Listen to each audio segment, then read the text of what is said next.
Okay, Danny Saunders. I'm Vice Chair of the Campbelltown District Forum, which is an advisory committee to the Northern Midlands Council. Well, my home is built back in the 1840s, and I can remember back in the drought of 2009, which was a lot worse than what it is now. And one of the topics of debate through those drought years was the water table dropping in the Midlands, which is allowing the salt to rise to the surface, which was killing so many trees in the Midlands at that time. But there's also another issue at that time, was the salt getting into our early colonial buildings. The salt gets into the brick, the sandstone, and it will destroy the buildings over time. Seeing these colonial buildings, especially the big estates out there, must cost an awful lot if they started, the salt was getting up into their buildings. Now, I'll think about it because I can remember when I first came to Tasmania in 1983, the winters were long and very wet. Months will go by, just constant drizzling rain.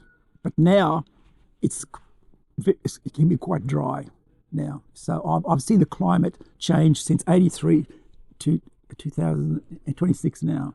So I've seen the changes over the decades. Well, I think part of our tourism here is our climate. People love the four seasons. And if our four seasons are going to change, and we no longer have the snow in the winter and the greenery of the spring, I think it'll affect our tourism. People won't bother very much to come down, or they come down for different reasons, I think, perhaps. In drought, as the ground dries out, becomes harder, the ground cracks and the buildings will crack because of the expansion of the ground. It moves as it dries, it gets wet and dry, wet and dry. It's not stable as it used to be.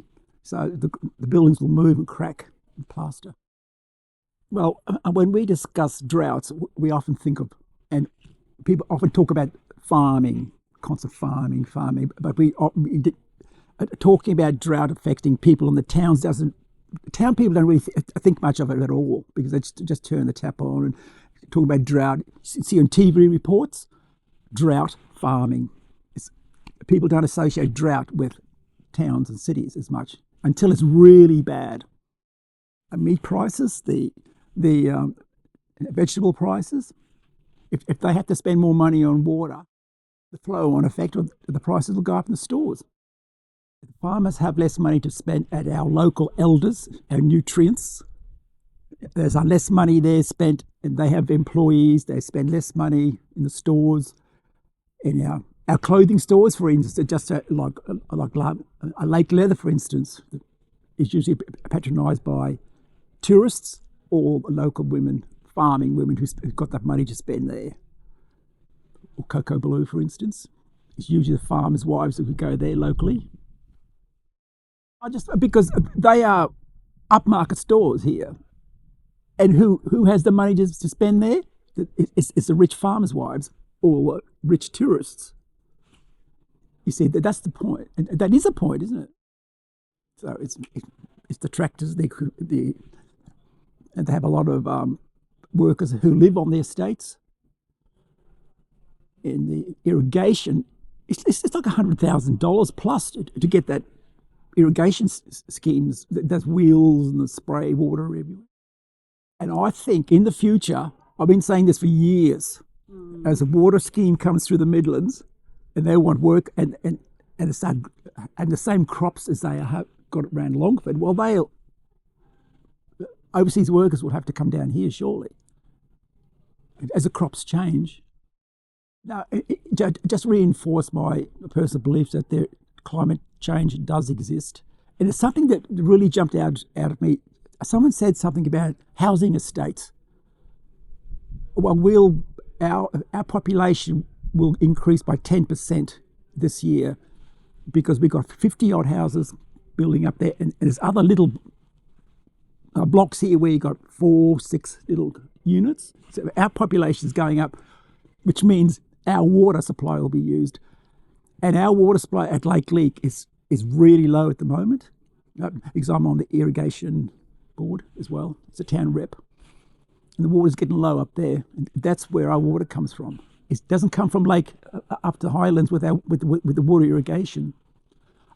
But it was mentioned about using some of the water to top up our water at some point if it's possible, but it's not the case at the moment. I could see that Tom was really passionate about it, and he himself had a bit of a fear that if we didn't change our course now, we'll get to the point where there is no turning back.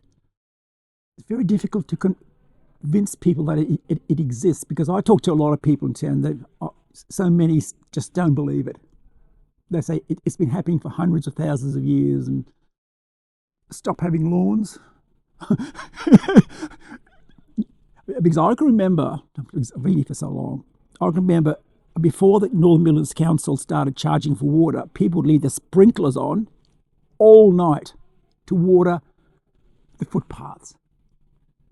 It was shocking. The water wastage here back in 20, 30 years ago was outrageous. Then they started to charge people. The taps are turned off. The farm around Ross, he's planting a lot of gum trees. Have you noticed? Yes, he is. He's spending a lot of money on planting gum trees all over the place as he driving past Ross along the river there to revegetate the environment and also keep the salt down.